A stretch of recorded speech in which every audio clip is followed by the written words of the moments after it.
And வணக்கம். இது இந்தியாவின் நம்பர் 1 டீலர் வசந்த் அண்ட் கோ வழங்கும் கிச்சன் கில்லாடிகள்.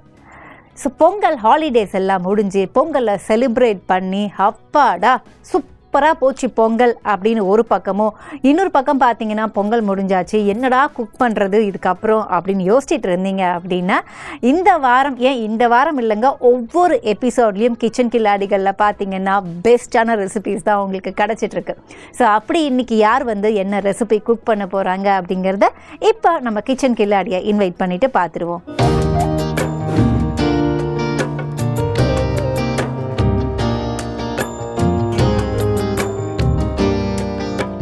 வணக்கம். வணக்கம். உங்கள் பேர் சொல்லுங்க. என் பேர் சசிகலா. ஓகே. இன்னைக்கு வந்து மெது பகோடா பண்ணலான்னு ஐடியா பண்ணியிருக்கோம். ஈவினிங் ஸ்நாக்ஸ் சூப்பராக இருக்கும். இது வந்து சாப்பாட்டுக்கும் நல்லாயிருக்கும். எல்லாமே பசங்க விரும்பியும் சாப்பிடுவாங்க. செய்யலாமா? தாராளமாக. அதுக்கு முன்னாடி என்னென்ன தேவை அப்படிங்கிற சொல்லிடலாமா? கடலை மாவு, வெங்காயம், பச்சரிசி மாவு, கொத்தமல்லி, நெய் கொஞ்சம், இஞ்சி, பச்சை மிளகாய், பெருங்காயம், சோடா உப்பு, பொரிக்கிறதுக்கு தேவையான எண்ணெய், உப்பு. ஃபர்ஸ்ட் என்ன பண்ண போகிறோம்?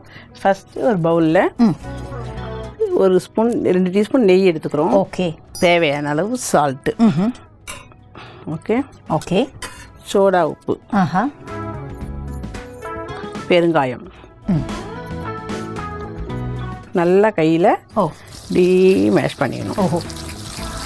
இது வந்து அந்த ஜெய்ப்பூர் ரெசிபிலலாம் நம்ம பண்ணுவோம். என்னன்னா அந்த நெய்க்கு உண்டான அந்த கன்சிஸ்டன்சி மாறி அது ஒரு ஸ்மூத்தாக மாறிடும். இல்லை, நம்ம ஹீட் படப்பட அது கிட்டத்தட்ட ஒரு எண்ணெய் மாதிரியான ஒரு கன்சிஸ்டன்சிக்கு வந்துடும். பார்த்தீங்களா இப்போ எப்படி இருக்கு? ஓகே. அடுத்தபடியாக கடலை மாவு, 1 கப் கடலை மாவு போட்டுக்கிறோம்.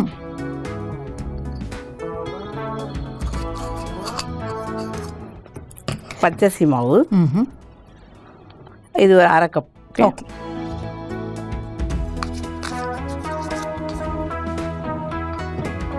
அடுத்தபடியாக பொடியை நறுக்கின பச்சை மிளகா, அப்புறம் 1 ஸ்பூன் இஞ்சி பேஸ்ட், ஓகே. அப்புறம் பொடியை நறுக்கின ஆனியன் எல்லாத்தையும் போட்டுட்டு 1 டீஸ்பூன் 2 டீஸ்பூன் ஆயில் சூடு பண்ணி விடணும். சூடு பண்ணணுமாமா? ஆமாம். கடாயில் நம்ம ஹீட் பண்ணிடலாமா? பண்ணிடலாம்.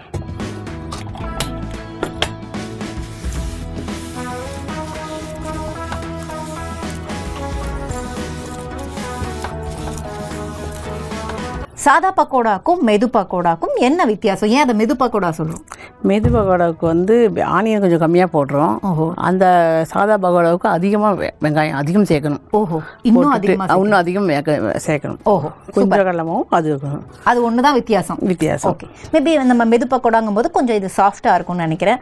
நார்மல் பக்கோடா எவ்வளோ கிறிஸ்பாக இருக்கும், என்ன டேஸ்ட்டாக இருக்கும் அப்படின்னு நான் சொல்லி தான் உங்களுக்கு தெரியணுமா? அதோட ஃபீல் வேறு. இப்போ நம்ம வந்து 2 ஸ்பூன் எண்ணெய் தேவைப்படும் அப்படின்னாங்க. மேம் இது நார்மல் ரீஃபைண்ட் ஆயில்? ஓகேம்மா. ஓகே. இப்போ 1 அண்ட் இன்னும் 1 ஸ்பூன் விடுமா? போதுமா மேம்? இன்னும் கொஞ்சம் விடலாமா? இன்னொரு ஸ்பூன். ஓகே. ஓகே, 3 ஸ்பூன் போதும். ஸோ இது வந்து எண்ணெய் குடிக்காமல் இருக்கிறதுக்கு நம்ம பண்ணுறது. ஆமாம். ஓகேம்மா. இப்போ நம்ம ஹீட் ஆயிடுச்சுன்னா ஆட் பண்ண வேண்டியது. போதுமா? போதுமா. ஆஃப் பண்ணுறமா? ஓகே.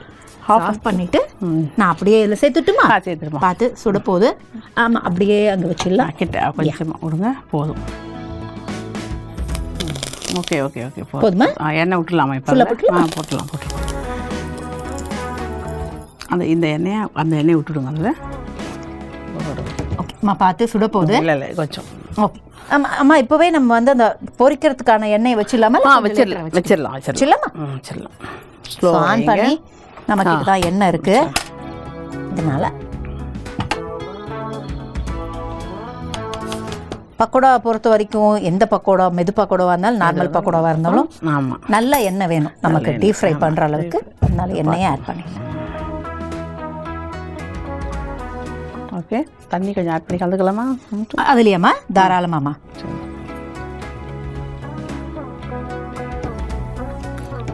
ஓகே. இப்போ நம்ம எவ்வளோ தண்ணி தேவையோ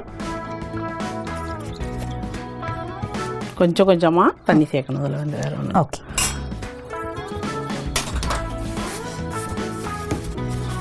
இந்த பக்கோடா நல்லா உதிரியாக தான் இருக்கணும் இல்லைம்மா? இது வந்து சேர்ந்த மாதிரி இருக்கலாமா, உருண்டையாக போடுறோம். ஓகே. அப்போ அந்த நார்மல் அது வந்து உதிரியாக போடணும். அது வந்து தண்ணி நிறைய விடக்கூடாது. அது எண்ணெயிலேயே நம்ம இது பண்ணுறோம் இல்லையா, லைட்டாக உதிரியாக இருந்தால் அது நல்லாயிருக்கும். ஓகே, இது போதும் இதுக்கு. ஸோ இந்த பக்கோடா கன்சிஸ்டன்சி வந்து இந்த இப்படி தான் இருக்கும் இல்லையா, எவ்வளோ தான் இப்படி தான் இருக்கும்.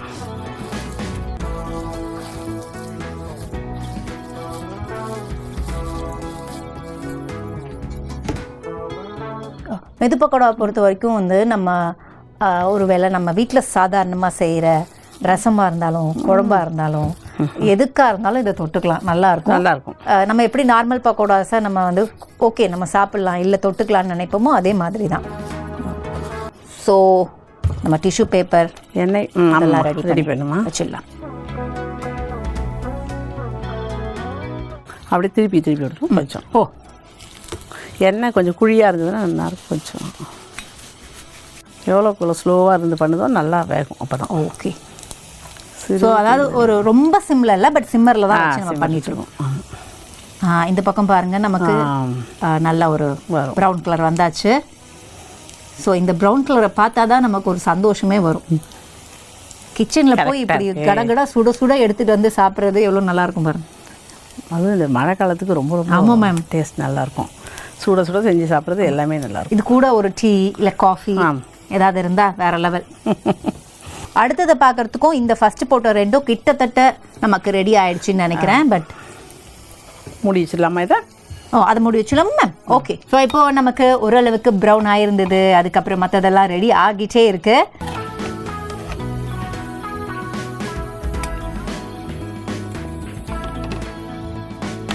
இது கூட சாஸ் தொட்டு சாப்பிட்டாலும் சூப்பராக இருக்கும், அப்படியே சாப்பிட்டாலும் ரொம்ப ஃபைனாக இருக்கும். Super ma'am. மெது பக்கோடா கிடச்சிருச்சு. அந்த எபிசோட நிஜமாவே உங்களுக்கும் பார்க்கும்போது டடா உடனே பண்ணிடலாமே அப்படிங்கிற மாதிரி தோணும். Thank you so much ma'am. இப்போ நம்ம என்ன பண்ணலாம்னா, எப்போவுமே இதை எடுத்துட்டு தான் இதை ஆஃப் பண்ணணும்னு சொல்லுவாங்க. ஏன்னா எந்த ஃப்ரைட் ஐட்டமாக இருந்தாலும் எண்ணெய் குடிச்சிரும்பாங்க. அதனால் ஆஃப் பண்ணியாச்சு. கம்முன்னு வாசனை வருது. ஆனால் இப்போதைக்கு அதை நம்ம டேஸ்ட் பண்ண முடியாது, ஏன்னா வி ஹேவ் ரீகேப் அப்படிங்கிறதுனால நம்ம ரீகேப் போயிடலாமா? ரீகேப் போயிட்டு வந்துட்டு அதுக்கப்புறம் அதை டேஸ்ட் பண்ணலாம். ஸோ ஒரு பெரிய பவுலில் எடுத்துக்கிட்டு கொஞ்சம் நெய், உப்பு, அதுக்கப்புறம் ஆப்ப சோடா, இது மூணுத்தையும் நம்ம போட்டுட்டு நல்லா கையால் அதை கொஞ்சம் நல்லா மிக்ஸ் பண்ணணும். மிக்ஸ் பண்ணும்போது என்ன ஆகும்னா, அந்த கீ நம்ம கையோட சூட்டில் நல்லா மிக்ஸ் ஆகி ஒரு எண்ணெய் மாதிரியான ஒரு ஃபார்முக்கு வந்துடும்.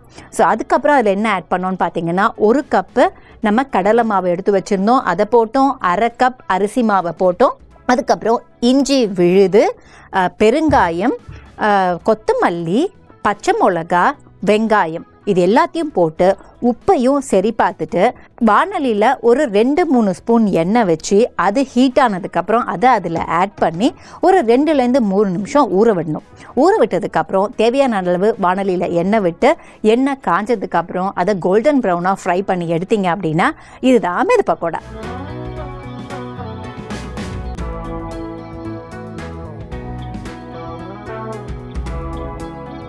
எனிவே, ஸோ இன்றைக்கி பார்த்தீங்க அப்படின்னா நம்ம வந்து ஒரு சூப்பரான ரெசிபி பண்ணதோட மட்டும் கிடையாது, அந்த ரெசிபிஸ் நிறையா பற்றி பேசியிருக்கோம் அப்படிங்கிறதே சிறப்பு.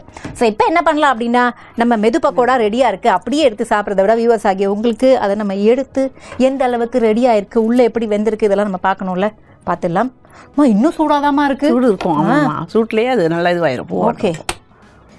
ஸோ அப்படி எடுத்தோம் அப்படின்னா பாருங்கள், அப்படியே மணலாக ஃபீல் பண்ணுற மாதிரி இருக்கும்ல, அது மாதிரி இருக்குது.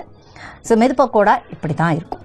அண்ட் இப்போ நம்ம என்ன பண்ணலாம் அப்படின்னா டேஸ்ட் பண்ணலாம். டேஸ்ட் பண்ணி சாப்பிட்டு பாருங்கள்.